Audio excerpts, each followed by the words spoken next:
It can truly be said that a lot can happen in a week. And if you've tuned in for us to break all that down, we're going to hold off one more week because I think one more week will not hurt. There's a lot to react to. We want to wait until the table is full. So we do that. But in the meantime, just understand that we're just as excited as all of you to see what's going to be happening in the world of professional wrestling over the next several weeks and months. My name is Brian. I'm the intellectual savior of the wrestling masses. I am joined by the big Don this week, Isaac, my brother. What's good? What's good?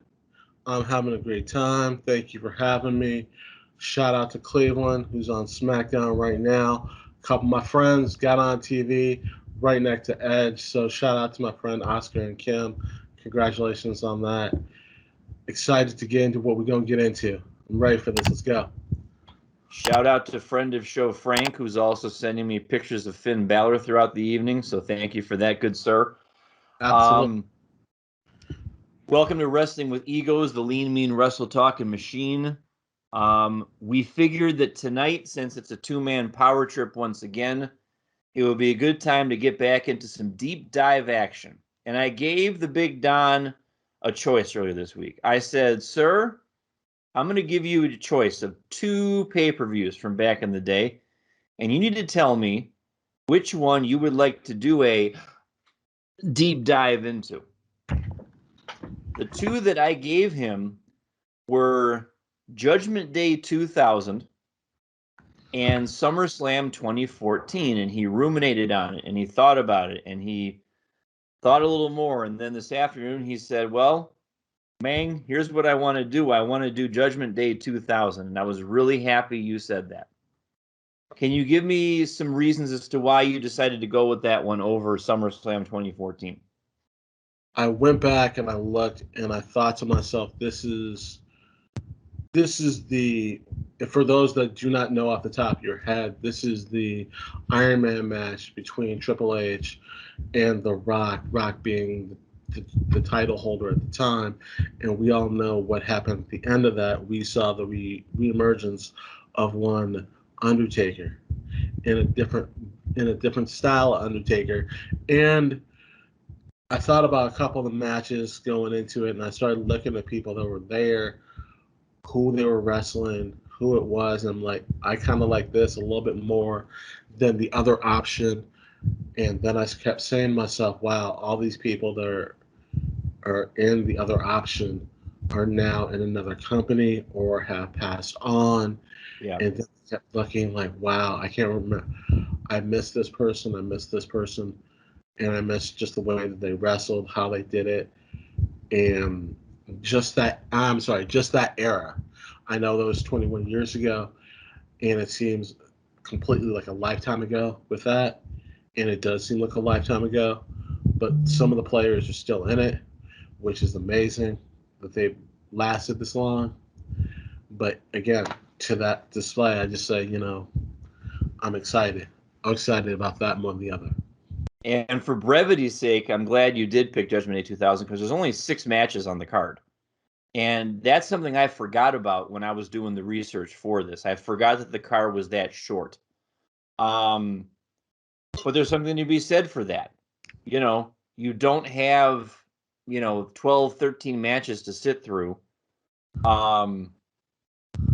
Because let's face it, this was a different era in WWE. This was around the ruthless aggression. We're coming out of the Attitude Era. I think we're still squarely in the middle of the Attitude Era by this point, but we're starting to transition into the ruthless aggression era. And since there's only 6 masters, we can go match by match. That's not a problem. I do have winners, and I do have length for each match. And I will also say personally, this is a very important pay-per-view to my origin story of professional wrestling, getting back into it after a long absence. We've talked about that on the show before, how I watched WrestleMania 3 as a child and then didn't watch it after that. I mean, I knew I liked it, but we just didn't have access for whatever reason to the programming. And it wasn't until I got into college that I got back into it. And this was one of the first pay-per-views I can remember renting from Blockbuster. You know, that's kind of how I got back into it. You go to Blockbuster and you grab like 4 pay-per-views off the shelf. And Judgment Day was one that I took a liking to for a lot of reasons. Not the least of which is my favorite match of all time closes this pay-per-view out. We're going to spend the lion's share of our time talking about that one. But we'll start off by saying that Judgment Day 2000 emanated from Freedom Hall in Louisville, Kentucky, and the crowd was invested for pretty much every match. There really was not a clunker of a match on the card. Every match seemed to have a lot of eye-popping moments, as I recall, for various reasons. And we will start off with the opening match, which featured, as we were talking in the pre-show meeting, the only member of this card that is still on WWE's active roster, Edge, teamed with Christian and Kurt Angle to take on Rikishi and Too Cool, Grandmaster Sex A and Scotty 2 Hotty in a 6-man tag. The match lasted 9 minutes and 46 seconds, bell to bell, and it started off with Edge and Christian doing their 5-second pose for the benefit of those who flash photography. What I remember about this lead-in was this was the first time I really paid attention to Kurt Angle flexing some comedy chops. Because Edge and Christian were already the established comedy guys, but Kurt was proving here, I can hang with you in the promo game. His promos up to this point were the thing that was really holding him back, as I recall. You know, he was playing the arrogant, self-absorbed, holier-than-thou Olympic gold medalist, but there wasn't really much beyond that. This was a chance for him to dress up in costume. The jug band thing was amazing and all that. Rikishi and Too Cool picked up the win. It was a great way, I thought, to kick off the pay-per-view because everybody got a chance to shine. Everybody got their spots in. And then, of course, Rikishi and Too Cool did a little dancing afterwards, as they were known to do. What were you, what were your thoughts about this match, and do you think the right people won? I think, I was invested a couple years before you got really back into it. I used to have wrestling pay-per-views at my house like almost every other week because of WWE/WWF and WCW, which was going at the time. And I'd have 8 to 10 guys in my basement on a 32-inch TV. Don't ask why at the time, but it is what it is. And we were all sitting around. At the time, 32-inch was baller. You don't, as I recall, that the 32-incher was like, okay. You know how everyone now has like an 80-inch, 90 curve. Of course I can't get it yet. I'm okay with that. Lovebird and I are rocking, and proud to say this, Lovebird and I are rocking, I want to say it's a 46-inch maybe.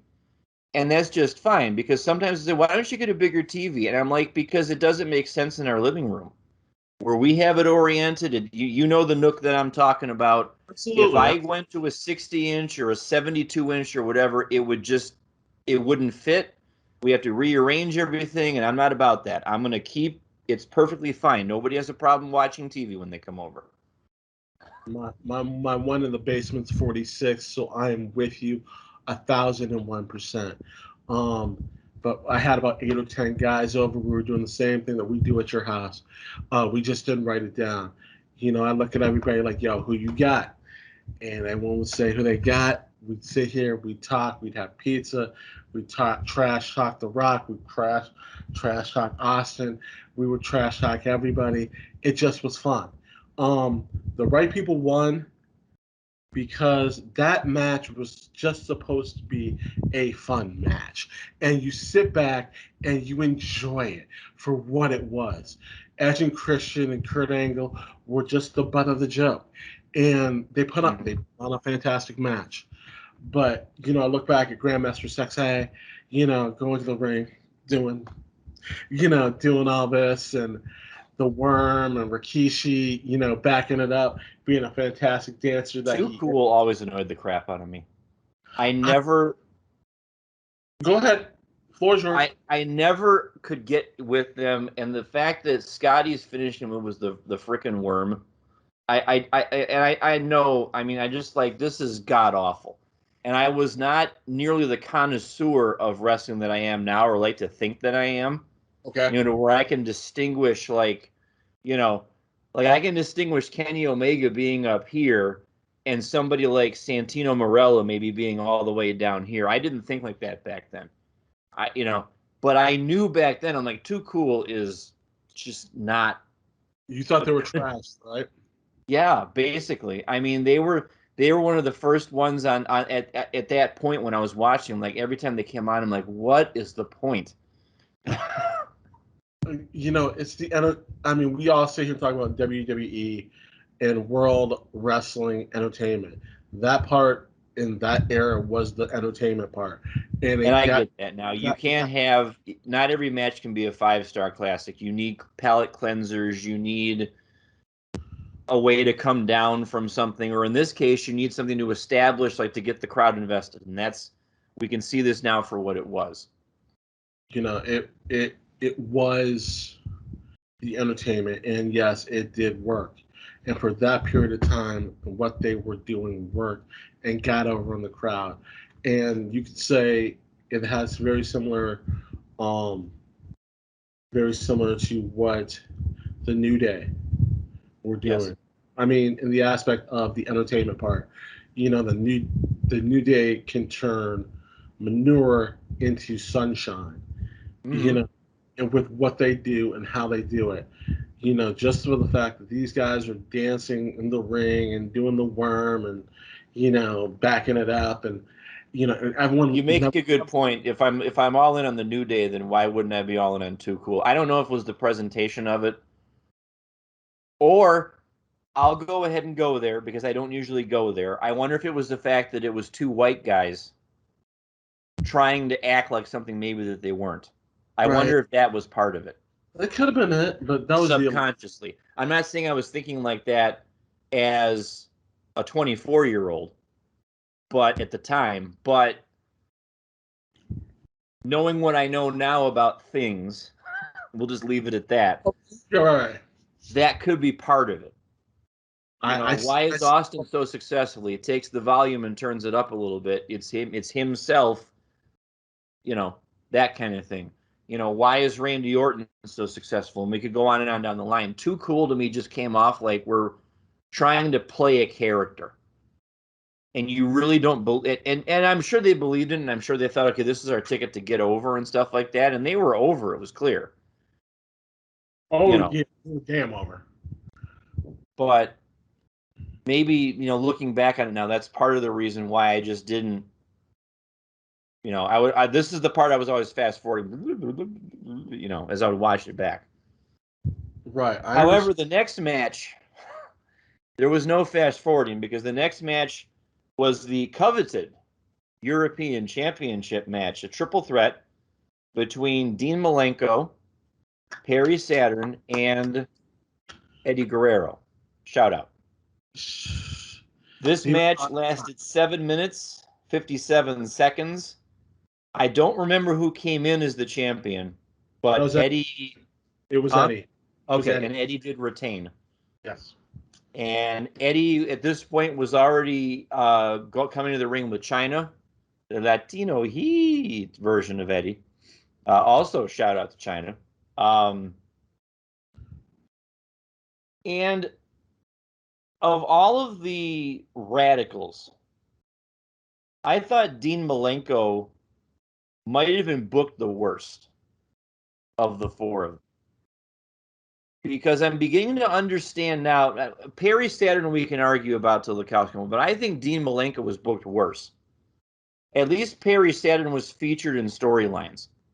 No matter how bad the storylines were, I can't remember a single storyline with Dean Malenko except for the thing with Lita, where he was trying to seduce Lita and that kind of thing. By the way, I did love the way he would knock himself down to put her arm on top and then kick out at the last minute. I did love that because it was entertaining.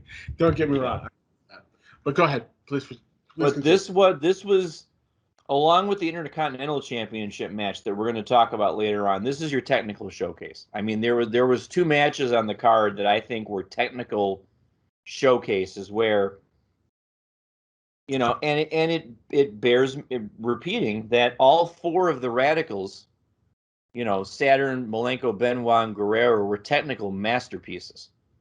You know, they were no slouches in the ring, and as I go back and I discover like where they were before this, like the stuff they did in WCW, even the stuff they did in the independents before that, you know, they had wonderful matches. And unfortunately, all we know Perry Saturn for, or all the most people do, is Moppy, unfortunately.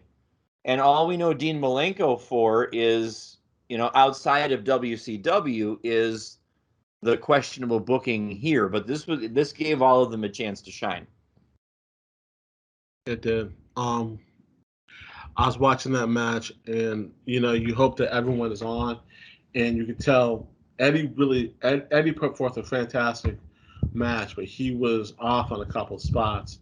I'm not trying to get technical about that because I'm getting to the point. Oh, please do. I mean, because that's what the deep dives are for. We, you know, if we want to tear something apart. Eddie was missing some spots. He was having some problems getting. He was pulling one move off where he did a Hurricane Rana on Dean Malenko and went to the top rope, and he wasn't as smooth and fluid as he has been in the past. There was another spot which I watched, and he wasn't.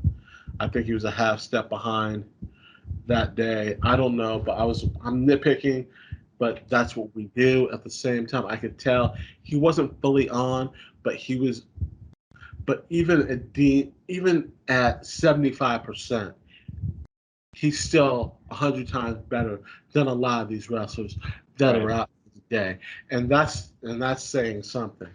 You know, that's just who he is, and he's a phenomenal wrestler. I love him. Rest in peace to Eddie. Dean, you know, you saw the technician that he was, and how good he was, and how he should have been he should have got the more shine than what he eventually did, which makes me sad. Perry Saturn looked phenomenal, you know, and they put on some fantastic spots. It's just that the only 2 that came out of it, that came out of the whole Radicals thing, was of course Chris Benoit, who eventually became the world champion after beating Shawn Michaels and Triple H at WrestleMania 20, and we all know what happened.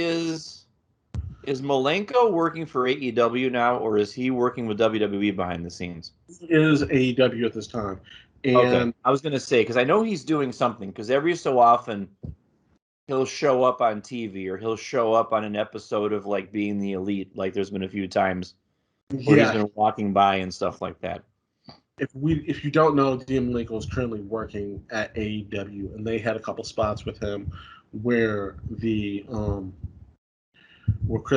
where they took some shots at him to try to get at Chris Jericho personally, and that's a whole nother angle. I'm glad that he's doing something, because he's a talented person and he should be doing something else than what everyone else is doing. And I'm looking at the other places right now, and I'm like, they need someone like him, the man of 1,000 volts, Dean Malenko. Shout out. What's up? The next match, a match that you look at it on paper, it had no right to be as good as it turned out. It's a Falls Count Anywhere, no holds barred match between the Big Show and Shane McMahon. This match lasted 7 minutes and 12 seconds, and if I'm not mistaken, it's really the first example of Shane as a daredevil. Because he had hit some spots before. I know in the feud with Test the year before, maybe 2 years before, he had hit the elbow off the turnbuckle onto the announce table. And maybe he had even gone coast to coast at this point a time or two. But this was the first time, because this predates the SummerSlam with Steve Blackman, where I thought he's dead. But this one... The only time I thought he was going to die legitimately was when Kurt Angle whooped his ass at King of the Ring, and literally that match, that was the homework assignment for us, maybe a year and a half, 2 years ago. We thought he was gonna die after that. I'm sorry. Yeah. He got bounced around like a but this was that first example. I mean, I look at there's 3 matches that when we talk about Shane McMahon that prove how hard this man worked to be, I'll say, a viable performer. I won't say a professional wrestler. I'll say a viable performer, where if you needed to put somebody in a feud at that time, it got really tired after a while. By the time he was feuding with AJ Styles and by the time he was feuding with The Undertaker, and it's just like enough already. But this match, the one at SummerSlam with Steve Blackman and the street fight the following year at King of the Ring with Kurt Angle, I'll put those 3 matches up against anybody. Because the risks that this man is willing to take for the sake of a spot. In this one, because it's a no holds barred falls count anywhere, he's got his Goombas coming out. The Mean Street Posse and Test comes out, and I may even be forgetting it. Test Albert comes out, and they're working Big Show over. And there's some kind of a box they put him on, and he climbs about halfway up the scaffolding on the set, the entrance set. And Test is imploring him, come on, and he drops the elbow, and Test is like, yeah, and he, gets the arm over, and that's how the match ends. But as I recall, there was a lot of shenanigans in this one, the quote unquote, the ether, the little bottle with, you put on the rag, and then he puts it over Big Show's face, and Big Show's like, it was probably just a bottle of water is my guess. They're not really going to use, right. Ether. The ether. Yeah, plus you got the at the end they used the cinder block on his head, which just fell apart immediately when he hit him. Yes. I'm sure it was a special piece of cinder block that you can get at Lowe's for $7.99 on sale through the weekend. Ding. But it was very entertaining for a lot of reasons. It proved what lengths Shane will go to, and it also showed me something about Big Show and the amount of punishment that man could take and still come back from it. And I'm trying to remember, is this when Show was doing all the dressing up as people and stuff like that, and that's what precipitated this? Okay. And he's doing his Rikishi impersonation, then he was Scottish for a little bit. It was right after he got on they'd done the SNL, and everyone was like, oh, he can do so many of these other things, and he's really multi-talented. And which, let me just put this out, Paul White is. If he wasn't that talented, he would have never had a show on Netflix.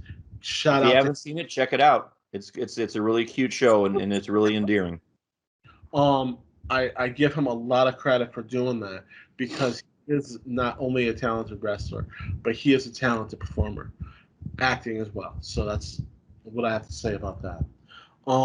He showed a lot of range. He showed how tough he is.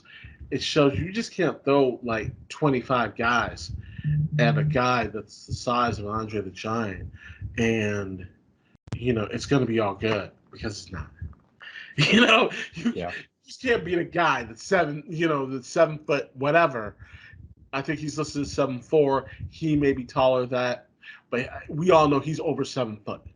The bottom line. And a guy that anytime a big man comes out, it's not guaranteed that they're going to be successful. I mean, there's been very few big guys. The list is small who have actually been successful and been a threat and been viable. Let me just also say this: big men that are as agile as the Big Show, and we don't sit here and talk about this because we all sit here and talk about big men, are normally as stiff as Kevin Nash was, and he can't move as fast. And Big Show is an anomaly.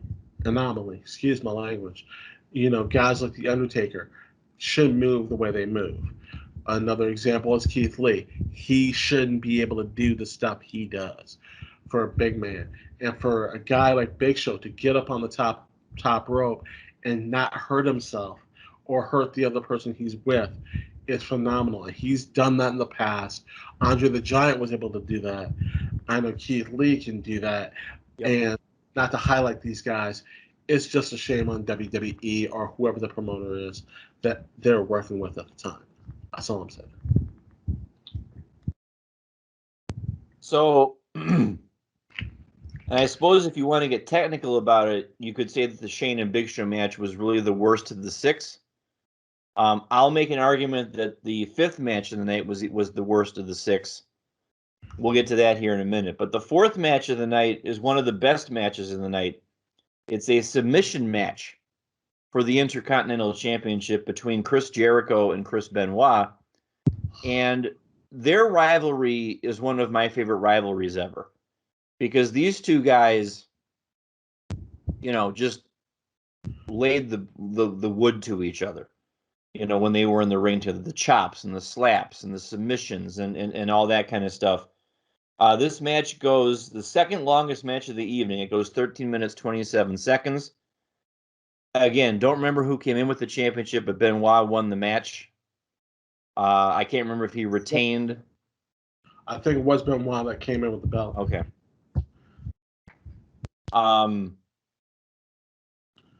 And this was one of several matches they had over this time period, too. The one I keep coming back to, they had a ladder match at the Royal Rumble in 2001 in New Orleans that I will put up against any ladder match ever. In fact, Jericho put the walls of Jericho on Benoit draped across the top of the ladder. In that one, that's all you need to know. But this one, again, was the first one where I became aware of the hatred that they had for each other and the lengths they were willing to go to get the job done. I'm gonna put it out here. Jericho, Benoit, two of the hardest workers in the history of wrestling. Yes. Phenomenal show. And I don't need to sit here and dissect, guys that are at the top of their game, while they're on the top of their game. They were phenomenal. They were just, I want to say to both of them for doing what they were doing. And you could tell they were invested. The crowd was invested. When you see a great match, you know it's a great match. These two had a great match. Boom. Yeah, and it's unfortunate that at any time Chris Benoit's name gets brought up now, of course, all the other things that go along with that. Right. But while he was in his prime here, he was putting on great matches. He was one of the hardest workers in the room. It's just a shame there was all the personal pain going on behind the scenes that ultimately led to the demise of Chris Benoit. I can never remember, and I'll even lump Ric Flair into this. I can never remember two people chopping each other as hard as Benoit and Jericho did in their matches. It seemed like every chop landed on flesh. It didn't glance off, and it sounded like it hurt. It sounded like it could have drawn blood. I can't think of other people that chopped that hard. One other person really did that, and that was Big Show. Okay. And when he hits you with that, and he would give the crowd to listen to this. Hear that chop at the top of the building, and you're like, "Oh, that hurt," and you would just cringe like, "Oh, haven't heard a chop like that since a Ric Flair." That's the only other person I can think of besides Benoit who could put a chop on somebody that hard, and you're just like, "Oh, I felt that," and I'm in the fifth row, like, oh, that's the only other person I can think of off the top of my head. Yeah. And still, we're 4 matches in, and still the crowd is invested. The crowd is really not dead. That's what I will say about these Attitude Era crowds. Like, they don't sit on their hands. They are here for it, and they are cheering for their people. And then we move on. Yes? I also want to say, remember, the Attitude Era was the time where they were still flashing. Girls were still flashing themselves during the era, which also made it 10 times more fun, especially for me when I went to a pay-per-view. And, And something else I miss from this era, and I don't know why you don't see it anymore. Well, I have a theory why. The signs. Very few signs now. They're gradually starting to come back. Like before I came down here to record this episode, I was watching a little bit of the SmackDown that's emanating from Cleveland, Ohio tonight, and I saw a few Edge signs in the crowd, and I'm like, oh, signs, you know. But in here, like everybody's got a sign, like sign. And I guess my theory about why they don't allow it as much anymore is, you know, now you got to look for objectionable signs or signs that say things that maybe you really shouldn't be writing on a sign, you know, that kind of thing. Because you go back to some of these old pay-per-views, these late 80s, early 90s, or late 90s, early 2000s pay-per-views, there's some signs that it's like, how did that slip past? You know, why are we putting that on television? Well, at the same time, there were some questionable things that they were doing at that time that would allow us to see some of the signs that would not be questionable in 2021 at this day and age. And we would say, oh, no, that's too PC, or that's, that's objectifying women, or that's objectifying a certain race or class. Yeah. And we shouldn't do that because... I'm gonna put the finish touches on my D's nuts sign. Hold on a second. Let me. And yeah, it's doing, I mean, so different time, different era. I also want to say that. And the same things that we thought were okay back in 2000 changed, especially a year later at once 9/11 hit. Yes. And everything, I want to say everything changed after that. And then, especially last year, after the election, everything changed. And we I want to say once the pandemic hit after 2020, we started looking at every little thing, and everything changes. Especially as I sit here and say this is the first time that the Cleveland Indians are now the Cleveland Guardians. Mm-hmm. It's gonna be weird for me to say that. And we're changing with the changing times, whether we like it or not. Some is good, some is bad, but at the same time, we have to evolve, and we can't be the same people that we were in 2000. Definitely. So, then we move on from there to the fifth match of the night. I think is the worst match on the card. You can disagree with me if you want to. Go ahead. This is the tag team tables match between the Dudley Boys and DX. And this is more on DX than it is on the Dudleys, because I know this is the Dudleys calling card, or it was the Dudleys calling card. I was never... Pardon? They had a tables match? Yes. The Dudleys were known for tables? I'm kidding. Yes. Maybe we should do a deep dive on the Dudleys if you're not totally convinced. If I don't know anything, if I know anything about wrestling, come on, I know something about the Dudleys. I would hope. Yeah, let's hope. That's all I'm saying. But go ahead. You're right. Full disclosure, I was never really a fan of either one of these teams. DX, as it's constructed in this match, Road Dogg and Billy Gunn. Didn't really like him. And same thing with the... Yes? Specifically, Road Dogg and X-Pac. I'm sorry. I thought it was... I just wrote DX down. I kind of quickly consulted Wikipedia. This is Road Dogg, X-Pac. X-Pac I liked even less. I just have never...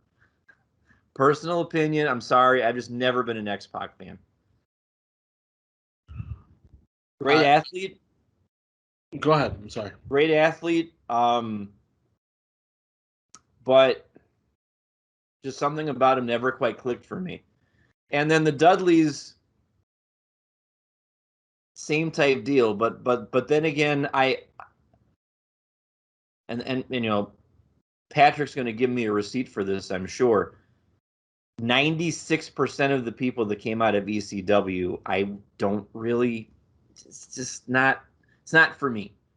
I mean, and maybe and you know, I say that, and then he'll call me out for wanting to watch these Texas death matches that John Moxley's involved in and stuff like that. And you know, I can appreciate what ECW has done. I can appreciate the fact that they were responsible for this push of attitude and a new and different presentation of professional wrestling and things like that. I just know that at the time I didn't really get it, and consequently I didn't really like it. And it's like Patrick has told me all the time, you're not the same wrestling consumer you were when you were 24. You know, you've evolved, you've come to appreciate it, but back then I remember thinking that I don't really like either one of these teams. So for me, this was kind of the clunker of the night. DX winds up winning it. I don't remember if the tag titles were on the line in this one. I don't remember if the tag titles were defended in this match or not. I don't think they were, but it doesn't really matter. When it comes to DX and tag teams, you know, you think of the entertainment value. You know, Billy Gunn, Road Dogg, they were the entertainment part of it. You know, they were the crowd participation part of it. They weren't the greatest performers at all times. They were okay. They held their own. X-Pac, um, X-Pac for me personally, I have a problem with. Personally, I don't think he should be a two-time Hall of Famer, and just because he hitched his niche to DX and got into the Hall of Fame via DX, and then got into the Hall of Fame the second time because of Hall and Nash and being in the NWO. I have a problem with that. With the simple fact that it took um, China to get in with DX, and he's part of the reason that she's not wasn't in the Hall of Fame. Besides Stephanie McMahon, you know, and for the fact that he's in twice makes me kind of upset, just because of all the red tape that she would have to go through. Rest in peace to China, but she should have got in on her merits alone, and being the fact that she was an original member of DX. Mm-hmm. On that alone, she should have got in, and she should get in alone individually, based upon her being the first, you know, woman to win the Intercontinental Championship, which makes me upset about that as well. But you have X-Pac, who gets in because of, you know, his association with certain people, and that's what gets me upset. And how, you know, I know it's political, I know it's personal because of Stephanie and Triple H and all that jazz, but it still gets me mad. And, you know, that's what I have to say about that. Rant mode off. Sorry. I know Patrick. Make sure you send the royalty check to. I'm just saying. I'm not saying. I'm just saying. I'm just saying. You know, rant mode off. Which brings us to the pièce de résistance, in my opinion. I've said many times on this show that the following match that we're going to talk about is my favorite wrestling match of all time. This match to me looms so big in my personal origin story, as it were, because let's not forget, by the time this match happens, I'm still developing as a wrestling fan. I've just gotten back into it and everything like that, and as is to be expected, you know, virtuous me latches onto the baby faces quicker than you can say boo. So naturally, the guy over my left shoulder here was and still is my favorite wrestler of all time. And I will say that Rock goes in as the champion here in this one because he won the title at Backlash with Stone Cold's help. And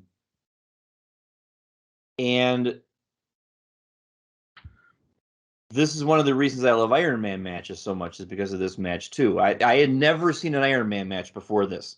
Didn't know what they were. And the thought of how on earth are they going to go for 60 minutes? Now, I know Brett and Shawn had the one at WrestleMania 12. But that, it was still kind of foggy in my memory. I really hadn't gone back that far yet. If I can just interject real Yes. quick. Just to sit here and say Shawn Brett Iron Man match, WrestleMania 12, was one of the greatest. You could put that up with the greatest matches of all time. Yes. They knew what they were doing. They were on top of their game. The pinfalls, the timing on everything that they were doing was perfect. And yes, they only had one fall. Yes, it went into overtime. Yes, the way that they had it pinned out and the way they set it up and the way they told the story was perfect. That's all I want to say about that. Now, going to your match, I was happy that they didn't do just one fall. They did more than one fall. And that they, a couple of them got over clean. A couple of them, towards the end, of course, we know Vince and the whole gang were going to come out. And I have a theory about that. I think the reason why this is the polar opposite of Brett and Shawn. That era of fan could pay attention for 60 minutes because of the work rate. I'm not saying that Triple H doesn't have the same work rate. I don't know that I don't know that I would put Rock on a list of ring technicians, because he clearly wasn't. I can find Rock matches with botches left and right and things that could have been crisper and snugger and things like that. But I think the reason this goes 6-5 as the final score is, they probably thought, how do we make the crowd pay attention? How do we keep the crowd invested? It can't be another 1-0 or 2-1, or they're gonna, they're not gonna react to things. So we need to have all of these things. And what I think I love the most about this match is the commentary from King and JR, because they're both letting you in on strategy. There's the famous line from King early on. I talked with both of these guys early on today, and I said the worst thing you can do is, for lack of a better term, shoot your wad in the first, 5 minutes of the match. And, speaking of things that you could say back then that you aren't going to say now. I'll just say now. Yeah. And then JR talking about, maybe Helmsley can just put it in a deep freeze and play defense, play keep away for the last 19 minutes of the match or whatever. I appreciated all those little insights, because it's the sports part of the sports entertainment. You do go in with a plan, even though the outcomes are predetermined. They knew it was going to be Triple H 6-5. Or maybe they didn't, because we'll talk about this in a little bit, that apparently the finish was botched, which I just learned recently. But you still go in with a plan. You still go in and try to make it look convincing that you're trying to come up with a strategy to get pinfalls and to earn decisions and things like that. And the only mistake that I remember being made at the time was not made by Triple H or The Rock. It was made by Howard Finkel. Howard Finkel announces Triple H as the World Wrestling Federation champion as he's walking down to the ring. And I'm like, hey, no, he's not. Rock's the champion. So, I forgot. No, I didn't notice that. You should cue that back up and listen, because Triple H and Stephanie and Vince are walking down. The World Wrestling Federation champion, Triple H. No, he's not. He's not the champion. Doesn't have the belt.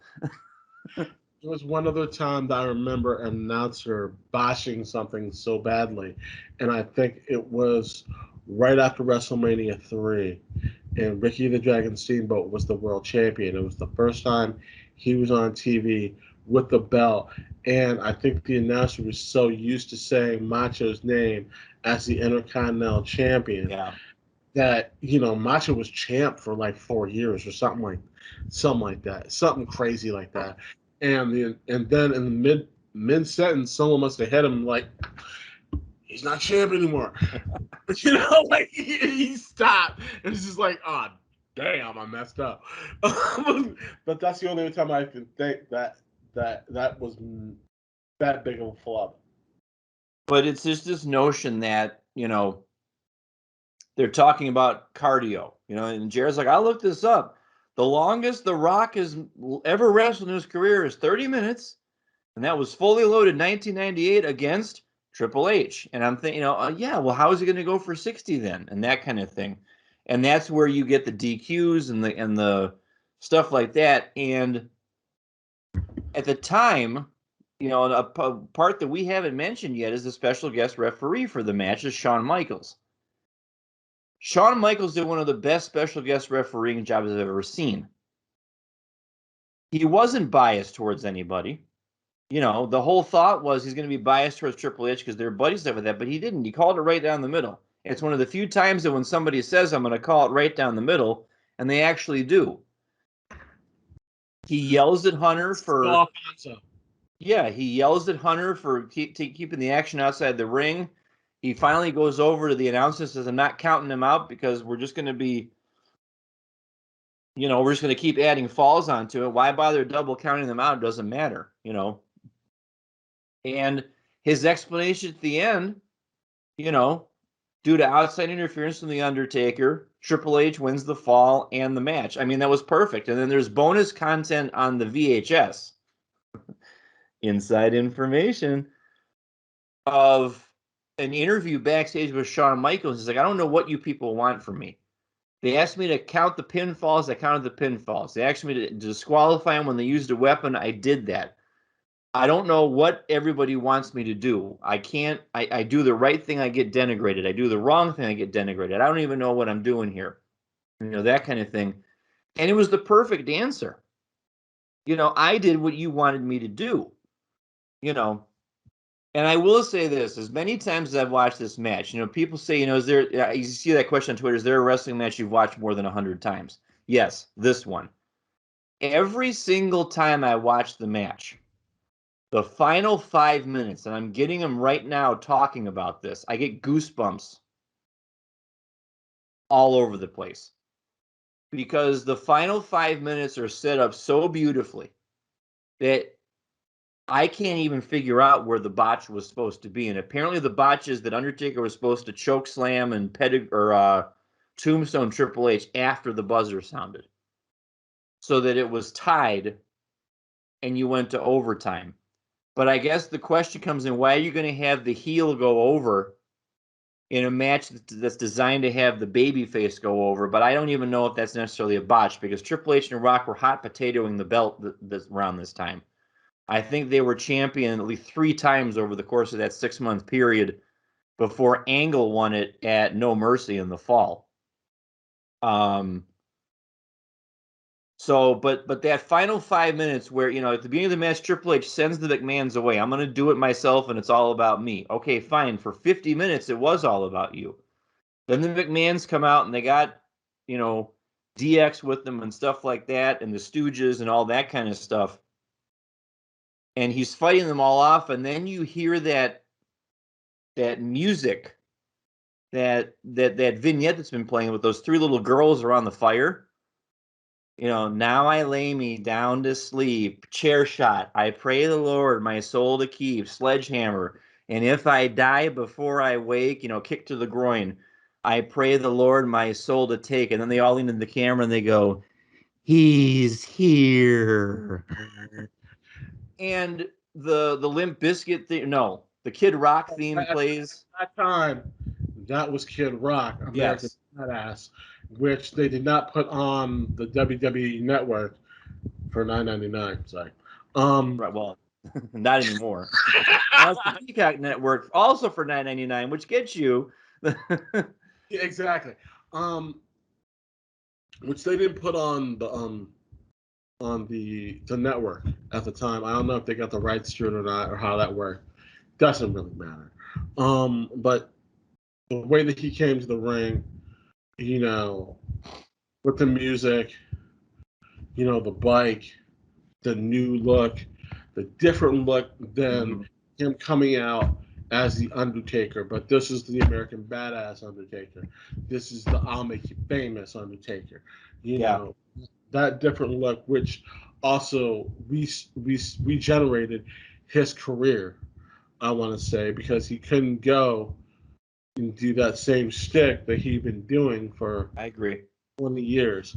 Yes, and it was something new, it was something different. It was a different look for him. It was something more closer to him personally, so he had more investment in it, and he took more ownership of it, which is even better than that, per se. Um, it helped him out because it was something you can invest when it's something that's very close to you, and you could tell this was about him, Right. likes and everything else. So yes, And that whole, I mean, just the whole thing to him coming in and he's picking off these people one by one. X-Pac runs in and boot to the face, choke slam to Billy Gunn, choke slam to Road Dogg. Shane, Vince even takes a bump or two and stuff like that. And then, and I remember I watched it the first time, the clock is counting down and I'm like, oh my God, let's go. Come in, get a pinfall, that kind of thing, or something. And he tombstones Triple H with like 2 seconds left on the clock, and Shawn immediately goes like this, and I'm like, crap. And for the longest time, I would rewatch, like, maybe it'll be different this time. maybe, maybe, but that's just how naive I was as a youngster. But just, it made me appreciate how many moving parts had to be happening here, because there was, if you think about it, there was about 10 guys involved in this match, or 11 or 12 or whatever it was. And I still say it's one of the best matches Rock ever had, because he was pushed to his limits by Triple H, who's an undisputed ring general, in my opinion.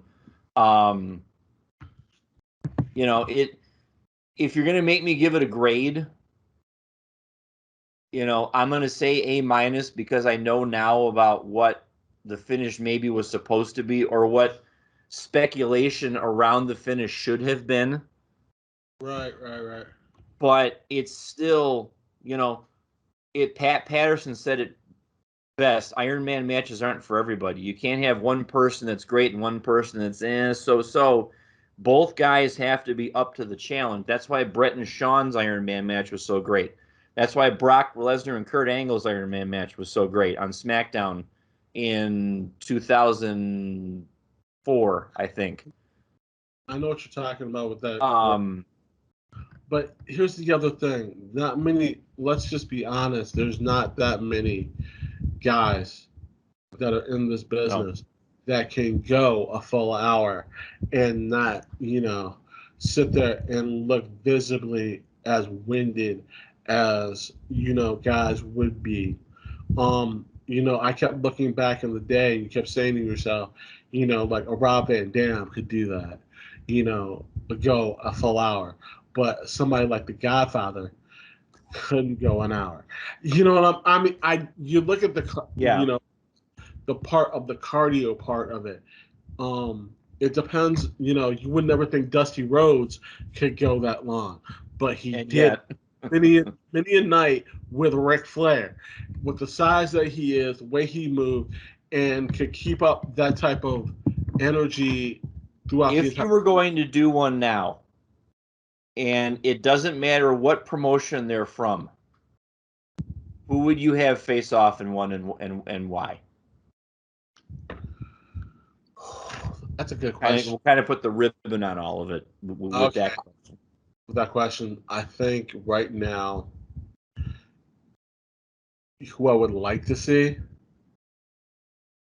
just because of the spots, I think of, I would like to see like an AJ Styles. I like to see like a triple threat match with like an AJ Styles, Kenny Omega, and Ricochet.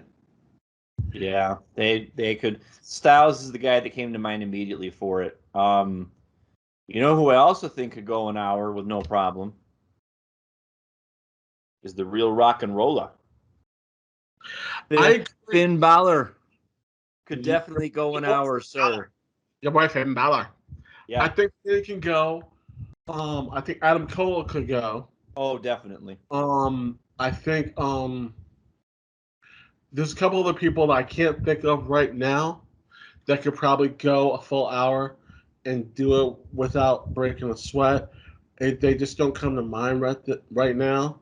Ray Phoenix. Back in the day, I would say Chris Jericho could have done it. Mm-hmm. I think right now Sammy Guevara could do it. How about Sammy Guevara versus Ray Phoenix in an Iron Man match? Let's go. Yeah, let's go. But as Patrick would say, shut up and take my money.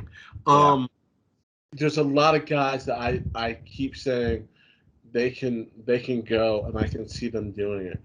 A couple of But I think the fact that we don't see it very often is what makes it such a unique match stipulation. And you know it's going. There's a very, very, very good chance it's going to be special when a promotion does them, whether it's New Japan or whether it's AEW or whether it's WWE. You know that if they're doing an Iron Man, you know, like when Bayley and Sasha did it and Take Over Brooklyn, or no, Take Over Respect. Sorry. Yes, it was 30 minutes. Don't care. Still going to call it an Iron Man match, and it was a thing of beauty. The people involved are going to be worth their salt and get the job done. So overall, in my opinion, Judgment Day 2000 gets 4 out of 5 stars from me. I downgraded a little bit because of the Dudleys and DX and Shane and Big Show. I would say 4 of the 6 matches really hit hard. And Shane and Big Show was not without its merits because, like I said, like I advanced before, it's got the arrival of Daredevil Shane, which we've all come to appreciate him for. Look, Daddy, I can follow really high things. Yeah, right. It does a great job of advancing feuds. It advances Benoit and Jericho at the time. It continues Rock and Triple H at the time. You know, and I think it opened people's eyes to what a great technical marvel, even though you talked about how he missed a few spots, what a great technical marvel Eddie Guerrero could be as well. Absolutely. So for me, I give this one a solid 4 out of 5. What say you? I have to agree with you on that one. 4 out of 5. I'm not going to give it top marks because I think most of the times, if I'm going to give top marks to something, it probably happened at WrestleMania. Yeah. There are a few matches that I'll sit there and be like, oh my god, that's a 5-star match, and I'll just put it out there real quick. Benoit Angle, I think it was Armageddon or something, and they were trading off. You know, there's the ankle lock for the Jericho. No, it was. Or you said Benoit Angle, the crossface. The crossface, and they were going back and forth 5 or 6 times, and you stood there like, "Holy shit, this is amazing!" Yeah. And then it's one of those matches you literally stand up and clap after you see it. Like, that's a 5-star match. Holy shit! You know, you're like, wow.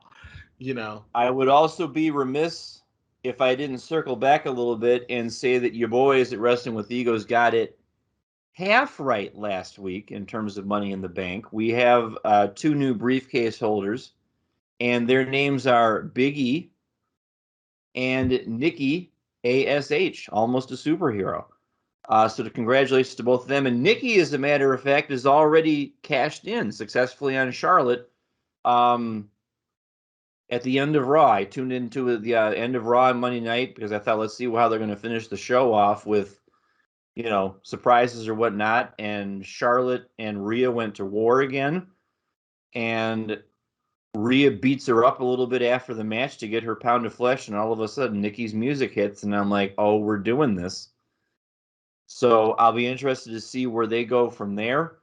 And yes, folks, we are aware of the seismic shift, the returns.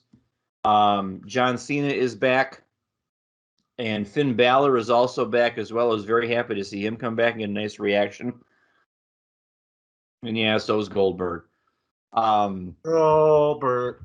Also Keith Lee as well. Keith Lee. He's back, and we are aware, we haven't been living under a rock for the past couple of days. We are aware that all signs are pointing to the fact that two very big gets for AEW over the coming weeks are going to be happening.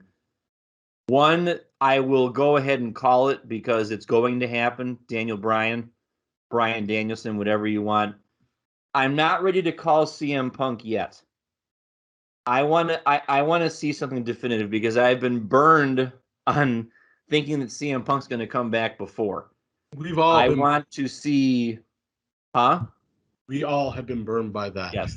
You want to see? I will say that I just want to see that graphic like we got with Thunder Rosa this week, where it says that Thunder Rosa is all elite, and AEW puts it out there, and it's not some jabroni on Twitter with Comic Sans or David Meltzer.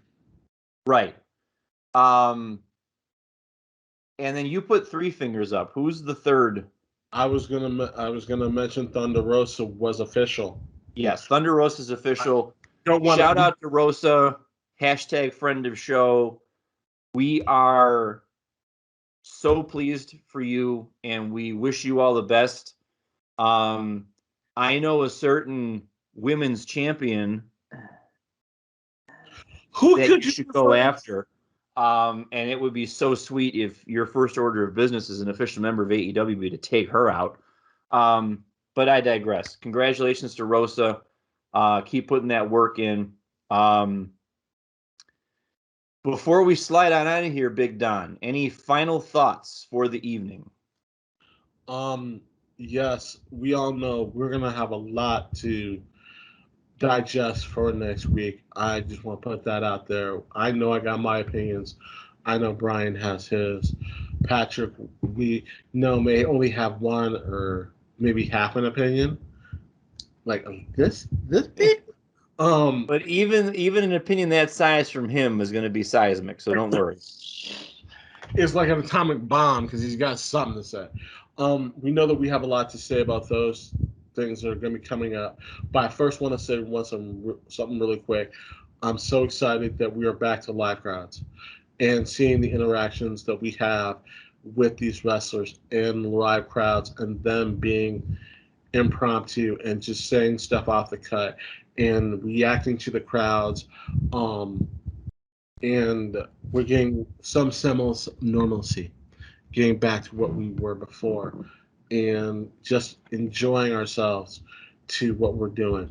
I'm excited about that. Yes, the Olympics are still going on or just started. I'm excited to hopefully see some exciting things about that. But at the same time, because we do have some Olympic athletes that came from, their professional wrestling.